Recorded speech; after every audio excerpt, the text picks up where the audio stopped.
Malik Sambatara Ndiaye, à l'Organisation de la coopération islamique, OCI, et au roi d'Arabie Saoudite, Sa Majesté Salman Ben Abdelaziz Al Saoud. Objet, demande d'accomplissement du pèlerinage pendant les 4 mois sacrés de l'islam. Je cherche protection auprès d'Allah, contre le diable maudit. Au nom d'Allah, le tout miséricordieux, le très miséricordieux. Ô Allah, déverse ta prière sur notre maître Muhammad, qui ouvre ce qui est fermé, qui achève ce qui est entamé, qui fait triompher la vérité par la vérité, et qui guide vers ton droit chemin, ainsi que sur sa famille, autant qu'il le mérite et selon son statut majestueux. Ceci est une lettre destinée à l'Organisation de la coopération islamique, OCI, et au roi d'Arabie Saoudite, Sa Majesté Salman Ben Abdelaziz Al Saoud, de la part du serviteur de la Oumma, Malik Sambatara Ndiaye de Ndioum, résident à Kër Ndiaye, situé à Dakar, la capitale sénégalaise. Avant d'aborder l'objet de cette lettre, j'adresse mes chaleureux remerciements à Sa Majesté le roi Salman Ben Abdelaziz Al Saoud pour ses efforts consentis régulièrement et ses précieuses orientations pour le bon déroulement du pèlerinage, ainsi que les moyens qu'il déploie lui et ses collaborateurs du Royaume d'Arabie Saoudite à l'endroit des pèlerins afin qu'ils pratiquent leurs obligations dans des conditions optimales.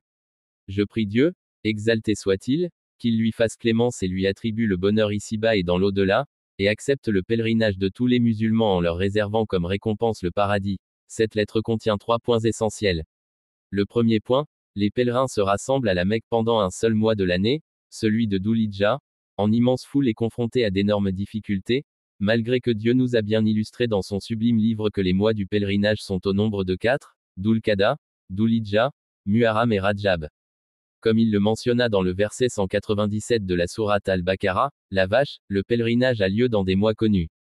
Si l'on se décide de l'accomplir, alors pas de rapport sexuel, pas de perversité, pas de dispute pendant le pèlerinage. Et le bien que vous faites, Allah le sait. Et prenez vos provisions, mais vraiment la meilleure provision est la piété. Et redoutez-moi, ô doué d'intelligence. Il dit également dans le verset 36 de la sourate At-Taba, le repentir, le nombre de mois, auprès d'Allah, et de 12 mois, dans la prescription d'Allah, le jour où il créa les cieux et la terre. 4 d'entre eux sont sacrés, telle est la religion droite. Durant ces mois, ne faites pas de tort à vous-même. Combattez les associateurs sans exception, comme ils vous combattent sans exception. Et sachez qu'Allah est avec les pieux. En effet, si nous remarquons dans ces sublimes versets, nous constaterons que Dieu a évoqué les mois au cours desquels devrait s'effectuer le pèlerinage à la Mecque. Donc pour quelle raison les musulmans se rassemblent en masse pendant le seul mois de Dhul-Hidja? Et pourquoi nous ne l'effectuons pas pendant les 3 mois restants? Le deuxième point, j'appelle à ce que nous méditions sur ces nobles versets dans lesquels sont précités les mois du pèlerinage, à savoir, Dhul-Qa'da, Dhul-Hidja, Muharram et Rajab. Que nous répartissions les 4 mois du pèlerinage évoqués dans le verset 197 de la sourate Al-Baqarah, le pèlerinage allié ou dans des mois connus. Si l'on se décide de l'accomplir, alors pas de rapport sexuel, pas de perversité, pas de dispute pendant le pèlerinage, entre les différents continents. Et que chaque continent effectue son pèlerinage durant l'un des 4 mois susmentionnés. Par exemple, les musulmans d'Asie effectueront leur pèlerinage au mois de Dhul-Hidja, ceux d'Afrique, au mois de Muharram et ainsi de suite. Afin que le pèlerinage se fasse avec un nombre restreint de pèlerins et que nous ne nous focalisions pas seulement sur le mois de Dhul-Hidja, sachant que chaque mois de pèlerinage a son jour d'Arafat, Dieu, le Très-Haut dit dans le verset 198 de la sourate Al-Baqarah, la vache, puis, quand vous déferlez depuis Arafat, invoquez Allah, à Al-Mashar al-Haram, Al-Muzdalifa. Et invoquez-le comme il vous a montré la bonne voie. Quoiqu'auparavant vous étiez du nombre des égarés. Le vocable, Arafat, est utilisé ici au pluriel, ce qui indique que chaque mois a son jour d'Arafat qui lui est spécial. Le troisième point, il y a 3 types de pèlerinage, Hajj, le Hajj al-Akbar, qui signifie littéralement, grand pèlerinage. Il s'agit d'un pèlerinage qui se tient au 9e jour, coïncidant au jour d'immolation.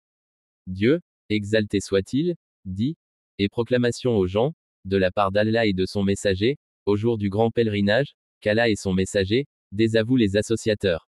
Si vous vous repentez, ce sera mieux pour vous. Mais si vous vous détournez, sachez que vous ne réduirez pas Allah à l'impuissance. Et annonce un châtiment douloureux à ceux qui ne croient pas. Sourate At-Taba, verset 3. Le Hijj al-Bayt, qui signifie littéralement pèlerinage de la maison. Il s'agit d'un pèlerinage qui se tient pendant les jours de pèlerinage, en dehors du jour du grand pèlerinage, le jour de l'immolation. Ma question est la suivante, pourquoi nous effectuons en même temps le Hajj al-Akbar, grand pèlerinage, et le Hijj al-Bayt, pèlerinage de la maison? La Umrah, le petit pèlerinage, qui signifie étymologiquement l'augmentation et l'aspiration. Elle désigne la législation islamique, la visite de la maison sacrée d'Allah le Très-Haut dans le but de lui vouer une adoration exclusive.